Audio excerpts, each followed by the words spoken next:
On this week's edition of Power Talk, we're so pleased to be speaking with Mark Elliot, who's the Division President for Mastercard, Sub-Saharan Africa. Thank you, Mark, for joining us on the program. Let's first understand Mastercard's mandate in Kenya and in Sub-Saharan Africa. Tell us what you do. So what we do, I guess, in Kenya and across the continent is it's really about powering economies and empowering people. If I think about the top line, really what we really focus on is how can we bring a billion new people into the financial ecosystem. Probably 50 million SMEs, of which 25 million would be women. We actually achieved the SME goal a couple of years early.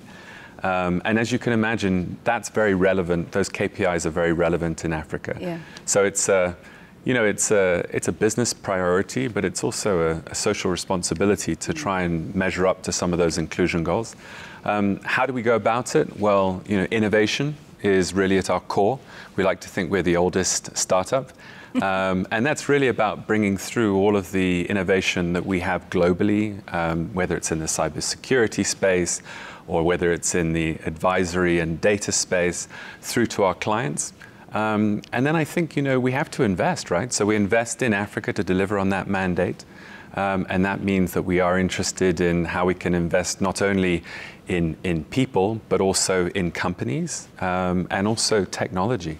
So it's a very broad mandate, but to try and affect bringing people into the ecosystem and really trying to electronify payments.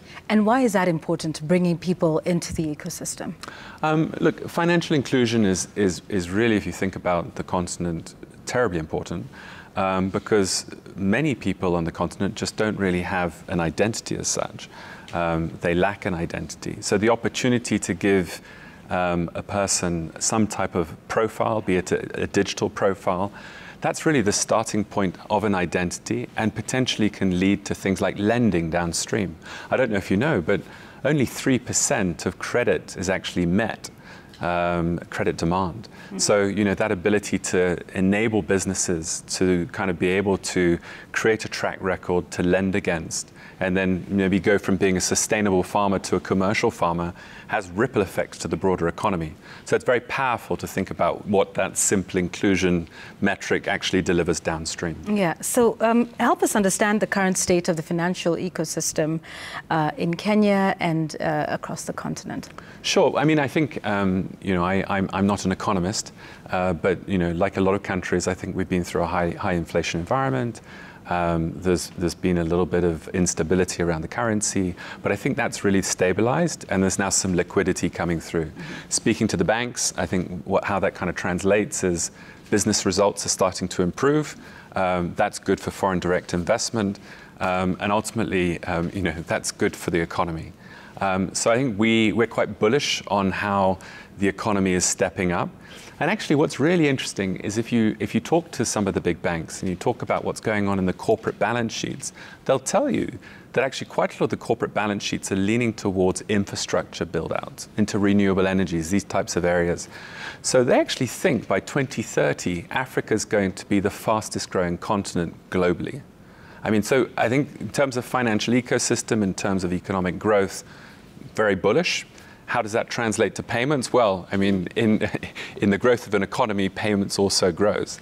So I think that's the opportunity then, is to think about how do we actually make payments more accessible and deliver on consumer experiences and ensure that people kind of feel as though it's compelling as part of their everyday lives. Yeah, and now with understanding that broader picture of what things look like in Kenya and Sub-Saharan Africa, let's talk about, Mastercard's contributions and initiatives in that ecosystem and the sort of significant role that they have played in the development of the economy.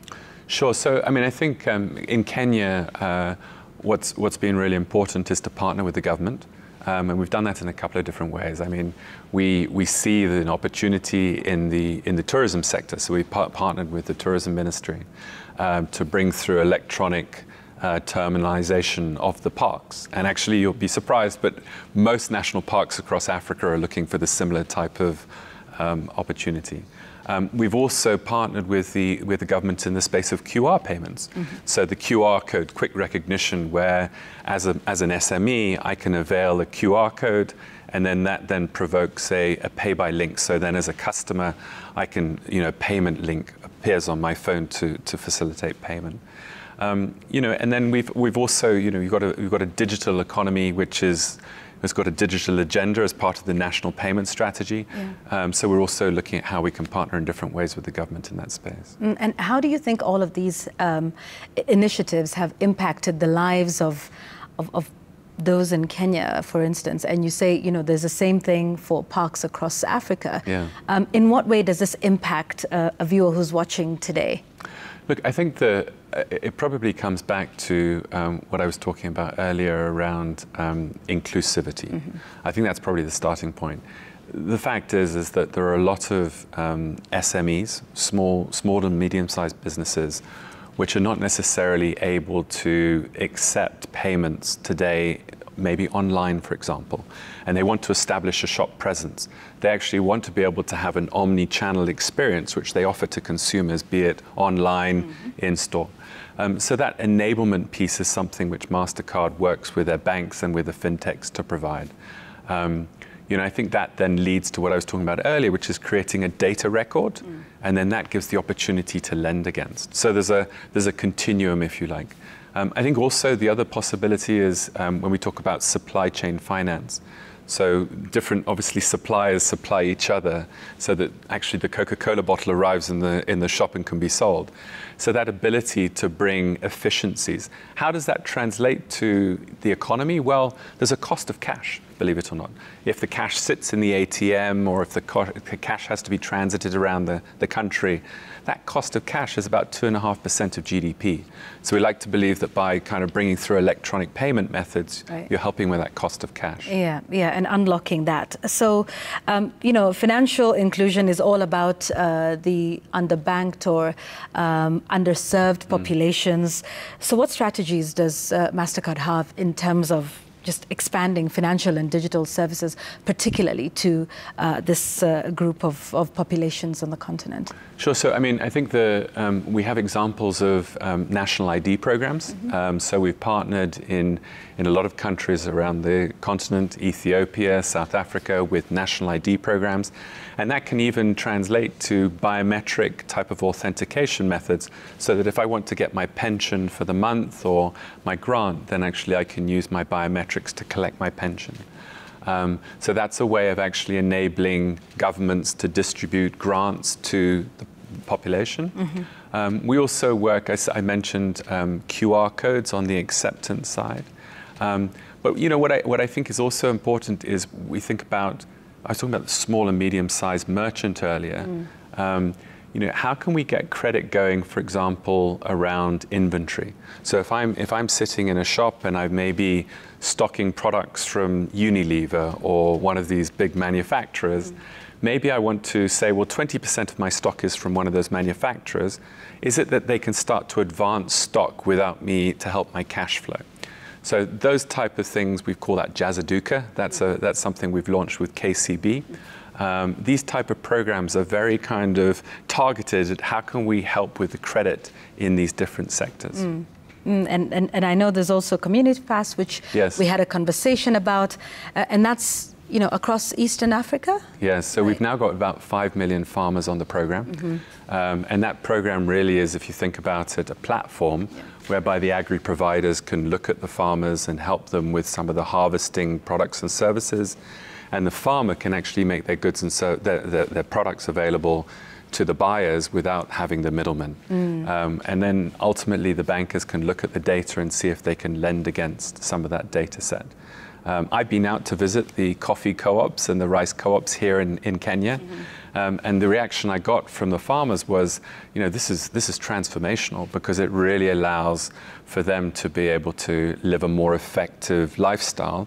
And that belief that from going from a sustainable farmer to becoming a commercial farmer, this is one step in that reality. Yeah, and digitizing their operations, along the way, and like you say, kicking out the middleman and making sure that there's more for them and enabling them to do that. There's been a big push towards getting that happening across across various value chains in the SME sector. So if we're to look ahead, Mark, what's your future outlook of operations in Kenya, Sure. In Sub-Saharan Africa? What are some of the emerging trends that you see in the financial industry in the years to come? Look, I think as it's obvious that as customers we are becoming more demanding maybe of our customer experience, and so we talk about hyper-personalization. What that means is when on my landing page for my banking app, it might be slightly different to yours because of my own kind of data record, which says Mark likes to do this and he likes to do that.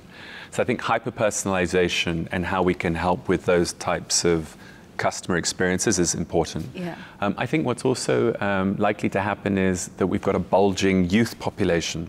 So I envisage that we're going to start thinking about how can we really allow the youth to feel as though they're part of this digital journey. So what I see in Kenya in the foreseeable future is probably contactless becoming a reality, and as part of that, wearables. Why can the youth not be wearing wearables?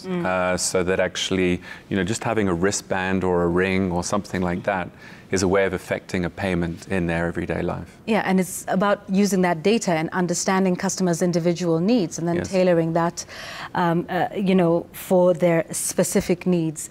As we close, I just want to understand then for you what you see as some of the future projects or areas that Mastercard will be wanting to do, because I know beyond this financial inclusion and the partnerships you've got, you're also investing in businesses as Yes. well. So tell us what the future looks like now for Mastercard. Look, I think there's no doubt that the cost of things like remittances are still far too expensive. So we need to bring down the cost of remittances to something which is palatable, make sure the corridors work. So I think investing in companies that do that makes a lot of sense. You've probably seen the investment in MTN and Airtel. So I think the ability to bring ecosystems into so that everybody gets to benefit from the broader global payments world that exists out there. So I think that kind of interoperability is here to stay. But I think other types of rails as well. So Bitcoin, I think Bitcoin's in some form or another, crypto's here to stay. Okay. We need to make sure the regulations are there. We make sure everybody feels comfortable with the risks we're taking on. But I believe that ultimately, as a customer, you will have choice in your life. You will have a little bit of friction, so you feel safe, and you trust what you're doing. But ultimately, you're going to have choice, and you're going to enjoy the experience of paying whoever it is you're trying to pay or receiving. So I think I see a future which is probably we feel more in control. But ultimately, we've got more in choice and better customer experiences. Indeed. Thank you very much for speaking with us. Interesting to see, what happens in the future with more discerning customers and them being absolutely king. I mean, we say customer is king, but I think perhaps now more than any other time, customer really is absolutely king. And of course, ensuring that nobody is left behind, even as economies grow and advance. And with your work in financial and digital inclusion, thank you very much. Mark Elliot, who's the division president for Mastercard Sub-Saharan Africa, speaking to us about the financial and economic outlook of Kenya and Sub-Saharan Africa and the role and impact that technology is playing in ensuring that everybody is carried along in the growth and development of the region. That's Power Talk this week.